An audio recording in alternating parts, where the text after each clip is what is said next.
ready? Yes. Yeah, First off, what I'd love to do is just have you introduce yourself and that you consent to being on camera. Okay, my name is Michelle, and I do consent to being on camera. Okay. So what I'd like to know, first off, just you feel like you have a lot to say. So just tell me just what's on your mind, and then before I ask you any questions. So Okay. just tell me how you feel. Well, at first, I was in a marriage for like 38 years, right? Oh, I'm looking over here. 38 years marriage, 2 children, and so many years later, end up leaving my husband, right? So then about 7 years, God set me down, and then he sent me a boyfriend.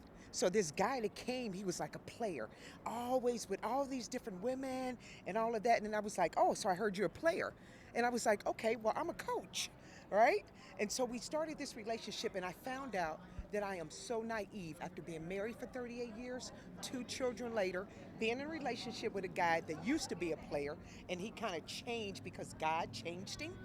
And then here I am today. So what questions do you have for me? How can you help me? All Because right. relationships are complicated. They are, and obviously, the more we experience, sometimes the more questions we have. So I'd like to just ask you if there was one thing that you wish men understood better about women, what would that be? That would be that we're very sensitive creatures. I mean, we have to be listened to, and not only that, but heard. Because what happens a lot of times, we're talking, we have like 5 words to your 1 word, and if men just take the time to just listen and really hear what their woman is saying, I think it makes relationships much better. And that should go both ways as well, right? Women have to listen to what men have to say as well. But do you think that, why do you think that some women, not all, but some women find expressions of male emotion to be seen as weak or unattractive? I think because we're socialized to believe that if a male cries, if he falls down, he skins his knee and he cries, then that's a girl thing. But I've never believed that. I always believe that men, are sensitive creatures as well as women. And they should be afforded the same amount of respect if they're feeling a certain way. If they're sad, they should be able to cry. So I've always believed that.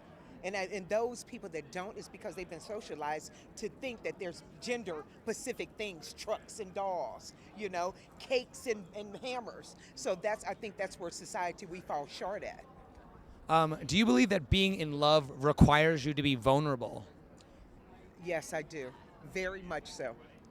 How can you make yourself vulnerable without getting taken advantage of? Because you have to trust that the person you're with, that you have to have a certain trust level for them.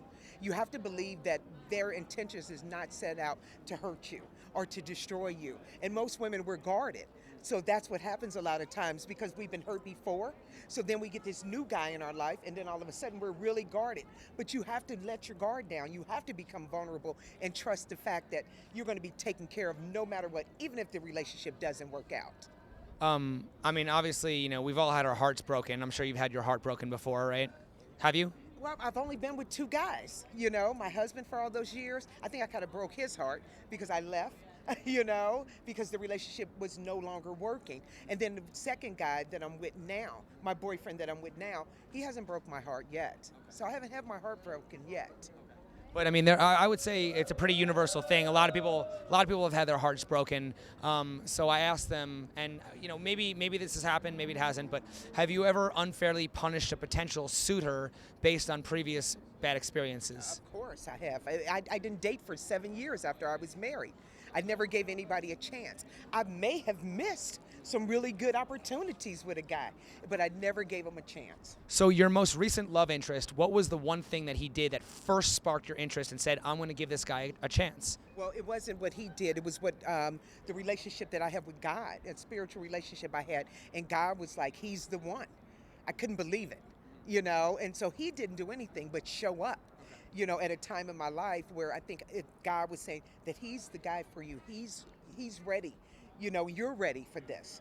Okay, one question, being a very religious, spiritual person, I've asked people, obviously, I've been told by a lot of Christians, they've said to me that sex outside of marriage is fornication. It is. So my question is, do you believe that people can be sexually incompatible? Of course. Oh, they definitely can be. Okay. So then based on that, would getting married to somebody without having sex before marriage, wouldn't that be like kind of buying a car without test driving it first? No, of course not. You can't relate or correlate a car to, sex. It's a big difference. A car, Okay, maybe not quite, that correlation. But what I'm wondering is, sex is a very important part of a relationship, It right?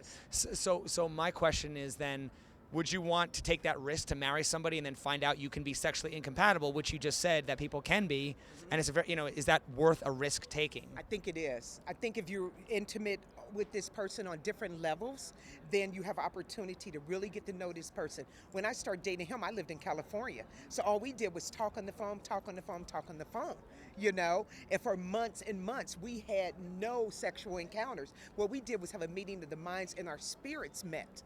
So by doing that, because it's going to come a time where when you get 90 and 100 years old, my grandmother's 97, she's not having sex with my grandfather right now, but they are in love still. It's intimacy that goes beyond sexual, physical pleasure.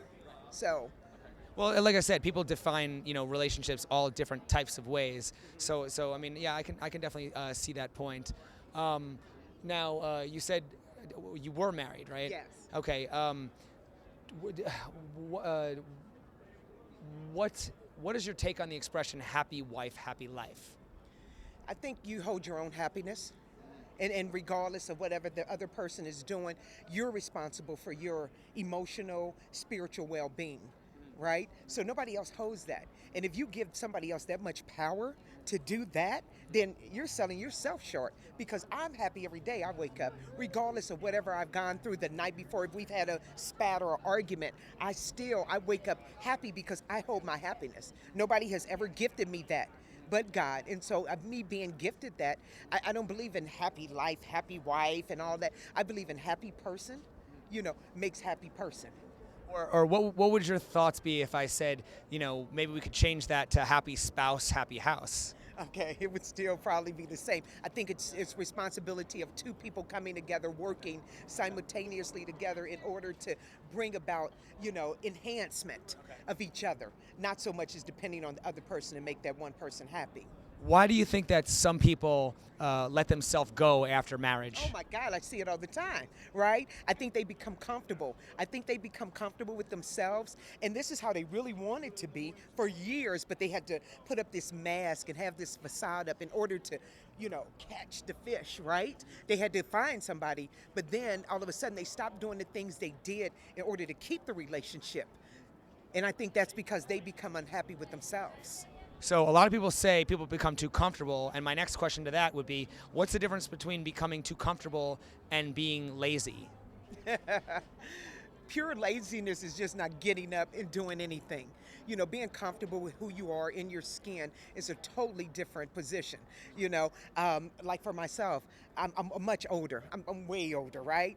But I'm comfortable with where I'm at and who I am in life. So, but I'm going to still take care of me. Laziness is just like, I just forget about all the things I did for me, not so much as if you're doing it for someone else. Thank you so much. That was a great interview. All Good right, luck to thank you. Thanks. Nice nail Thank you. polish, by the way. Oh, yeah, Okay. sunshine. All right. Thank you for your patience.